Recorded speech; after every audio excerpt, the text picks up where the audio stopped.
Cuiabá pra frente, cuidando da gente. Na saúde, o cuidado avança. Com o programa Hora Estendida na Saúde, 5 UBSs já estão funcionando das 7 da manhã às 9 da noite. E a Prefeitura entregou a reforma das UBSs do Osmar Cabral, Ribeirão do Lipa, 1º de Março e Alvorada, com ar-condicionado e atendimento odontológico. A gente pode vir fazer qualquer tipo de tratamento próximo à nossa residência. Prefeitura de Cuiabá. Cuiabá pra frente, cuidando da gente.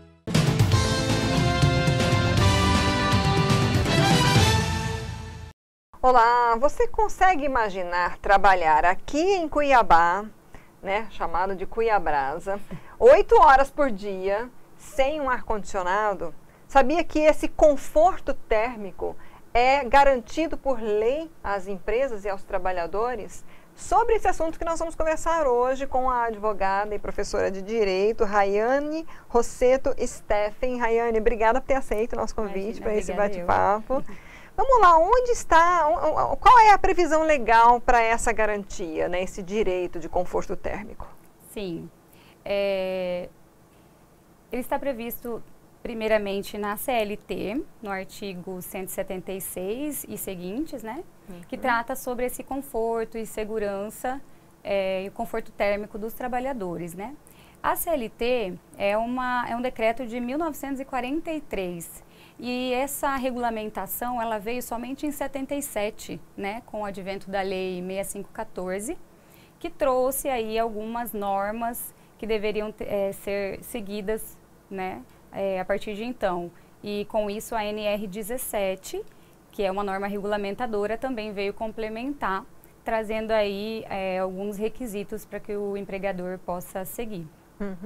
A gente falou de Cuiabá como exemplo, que também o calor daqui é conhecido em todo o Brasil, né? Mas vale também para os estados em que há frios intensos, porque a região sul ali tem cidades que chegam a 0 grau facilmente, né? Na época do inverno. Então vale o inverso também, um conforto para o aquecimento, digamos, do ambiente? Sim, vale. A NR17, ela anda em conjunto com a ISO 9241. Que ela trata exatamente dessa variação climática. Tanto pode para ambientes muito quentes, não só para o externo ou para a temperatura do estado ou de determinada região, mas para interno mesmo, para onde está sendo prestado serviço. Então, a ANR ela regulamenta um conforto térmico, variando de 20 a 24 graus Celsius, quando nós estamos no verão, e de 23 a 26 graus quando nós estamos no inverno. Então, é como se a gente, eu dou aquele exemplo, que é como se a gente vai ao cinema, para mim eu tenho que levar um casaco, porque eu acho o ar muito gelado, mas tem gente que acha o ambiente confortável e não leva nada. Então, para que se estabeleça uma média, essa NR trouxe esse percentual de temperatura, e a ISO também trouxe um pouquinho diferente, mas dentro dos mesmos parâmetros, não varia muito a graduação. Só fala, a ANR trata mais ou menos acima de 40% de umidade relativa também, e a ISO de 40 a 80, então só essa a diferença.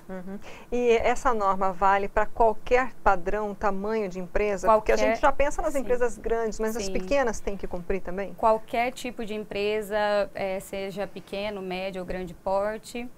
E a lei não traz assim, somente para grandes empresas, a lei é genérica quanto a isso. Então, desde que você tenha 1, 2, 3 funcionários e o conforto térmico seja dentro desse padrão da ISO e da ANR, a empresa, o empregador, ele tem que estar dentro das normas, sob pena de ser responsabilizado.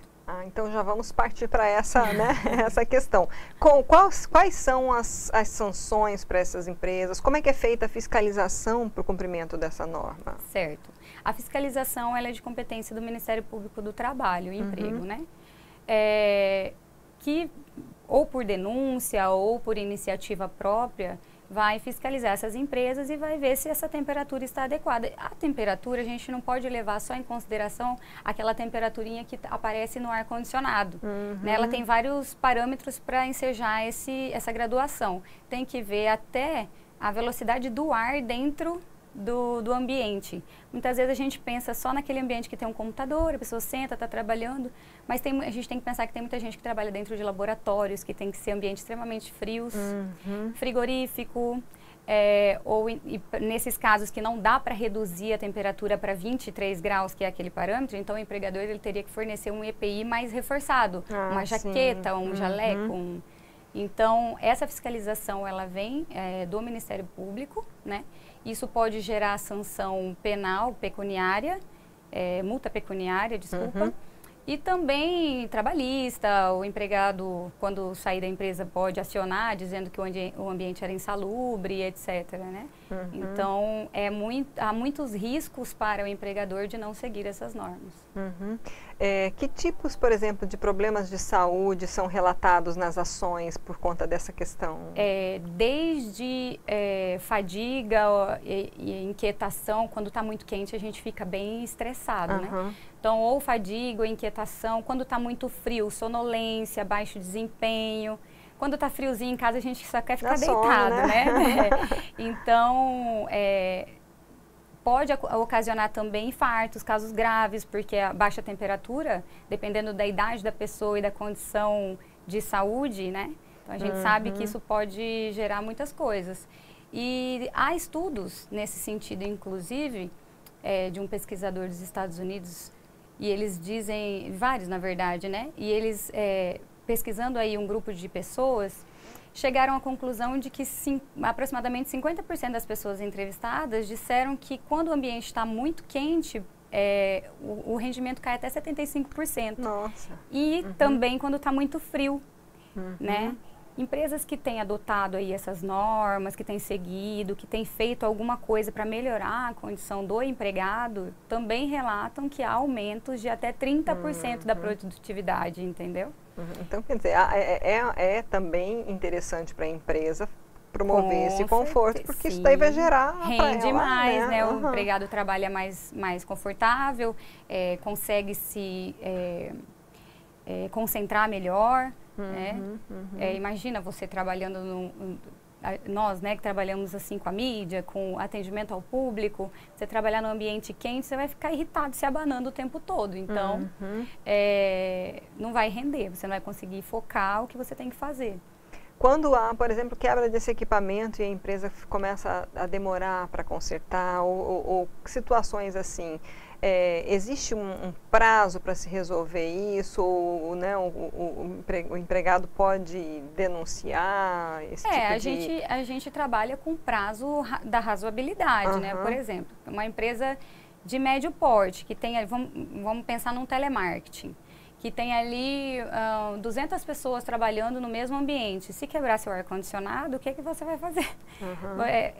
Razoabilidade, ou que tenha algo para se substituir, né, de imediato, ou que se dispense esse funcionário para que neste dia trabalhe em home office, se for possível, né? Tem que haver uma saída para que não haja essa condição. Agora, se há a possibilidade de abrir uma... O artigo 176 da CLT, ele fala que em ambientes onde há ventilação natural, ok, só que tem trabalho que você não consegue trabalhar só com vento, que às vezes não venta. Aqui... Né? Aqui que eu bem diga. Difícil ventar. Né? Então, quando não é suficiente essa ventilação natural, que teria que haver a ventilação artificial. O ar-condicionado ou aquelas brisas. É, né? Isso que eu ia perguntar. A norma, ela especifica que tem que ser ar-condicionado? Por exemplo, tem os circuladores que tem até para colocar água, para melhorar a umidade. Isso. Ela não especifica que tem que ser ar-condicionado, ela especifica que tem que ser uma ventilação artificial para suprir a natural. Mas o empregador, ele tem que cuidar com aquele percentual de temperatura que a ANR traz e o ISO traz, né, que varia entre 20 e 26 graus, dependendo da estação do ano. Quando não há cumprimento, essa denúncia pelo empregado, ela precisa ser identificada? Porque muitos têm medo de denunciar e perder o seu trabalho, né, seu emprego, né? Não. Ou pode ser anônima? Muitas vezes eu diria até na maioria das vezes, ela ocorre anonimamente. E o empregado não é obrigado a se identificar na denúncia. Né? Aí compete ao órgão, o Ministério Público, fazer essa fiscalização e verificar se realmente tem fundamento ou não. E a denúncia, ela é feita direto ao Ministério Público do Trabalho ou pode procurar uma delegacia regional Ministério do Trabalho, Ministério Público, tem vários meios, inclusive telemáticos, hoje em dia, né, através do celular, computador, nem precisa se deslocar, faz uma denúncia virtual mesmo. Quando a pessoa já está adoecendo por conta dessa situação, que tipos de provas ela pode gerar ou ter para poder, se fizer uma demanda judicial, né, buscar aí, enfim, né? Se ela ainda estiver no ambiente de trabalho dela e quiser se resguardar, ela pode fazer foto do ambiente sem o equipamento com a ventilação artificial, muitas vezes hoje em dia no celular mesmo a gente consegue usar termômetro, né? Então tem aplicativos que você usa termômetro para verificar naquele dia, naquele horário, estava daquela... Até o próprio clima-tempo que a gente puxa da internet, você consegue verificar qual a temperatura estava naquele dia na sua região, né? Testemunha de que você trabalhava no ambiente com a mesma pessoa nessas mesmas condições também é válido como prova. Então, há diversos meios para isso. E nos casos que você citou, por exemplo, que como os frigoríficos, né, que precisa ter uma temperatura muito baixa e eles têm que fornecer os equipamentos de segurança. De quem é a responsabilidade de ter a certeza que aquele funcionário, né, aquele trabalhador está usando esse EPI? Do próprio empregador, né? A empresa, dependendo da quantidade de funcionários, ela sempre tem um técnico de segurança. Né? E eles fornecem todos os equipamentos, têm a obrigação de fazer sempre a renovação desses equipamentos, porque muitas vezes uma luva rasga, um capacete quebra, uma jaqueta, né, não tem a vedação total. Então, além de fornecer, a empresa é obrigada a fiscalizar o uso, né? É um uso obrigatório, o uso né? obrigatório, mas assim, a empresa não pode pôr a culpa no funcionário, ele não quis usar. Né? Então, ela é obrigada a fornecer e fiscalizar o uso.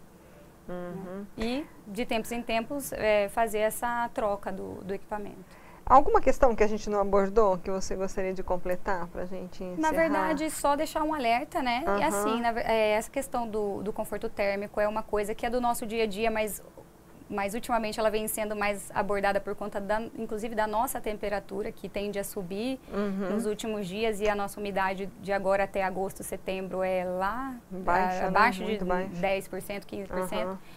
E deixar um alerta aos empregadores e aos próprios empregados para que busquem, né, os seus direitos, e aos empregadores que forneçam um conforto térmico adequado para os seus funcionários. Isso vai aumentar a consequência a produtividade deles para a sua empresa, e que, não obedecendo, poderá sofrer essas sanções, né? Tanto pecuniária quanto de obrigação de fazer, talvez até ter que assinar um termo de ajuste de conduta com o Estado para poder readequar, né? E isso tudo onera, e quem é empregador não gosta de custos altos, né? Sim, com certeza. Tá ótimo, muito obrigada pelas suas informações. Espero que a gente possa ter esclarecido, né, muita gente aí, alertado quem não estiver cumprindo, né? Obrigada. Obrigada a vocês. Gente, nós ouvimos a Rayane Rosseto Steffen, que é professora de Direito da Unic, acabei me esquecendo de falar no começo, é da Universidade de Cuiabá, é da área de Direito do Trabalho mesmo que você dá aula, né? E é advogada. Onde que as pessoas podem te achar também, né? Lá na Unic tem um atendimento, né? Tem, e na verdade eu dou aulas, né? Tem o Unijuris, mas né, o pessoal do estágio supervisionado. Mas eu tenho, se puder deixar o meu suas arroba, redes né? sociais. @rayanesteffen.adv. Tá, joia. Eu vou colocar aqui embaixo para você, @rayanesteffen.adv. Você pode procurar aí, quiser saber mais informações, não só nessa área, mas em outras, do direito do trabalho, né? Obrigada. Obrigada. E você que está nos assistindo, curta e compartilhe essa entrevista. Obrigada pela audiência. Até a próxima.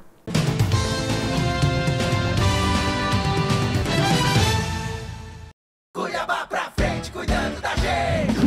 O Contorno Leste, a maior obra estruturante da nossa história, é uma realidade. São 17 quilômetros ligando o Distrito Industrial à rodovia Emanuel Pinheiro, que vão conectar 50 bairros e mais de 200 mil pessoas. Mais que uma obra, uma nova Cuiabá com mais mobilidade, desenvolvimento e oportunidade. A gente não vê a hora da obra ficar pronta, porque vai trazer mais oportunidades, mais emprego para todo mundo, né? Prefeitura de Cuiabá. Cuiabá pra frente, cuidando da gente.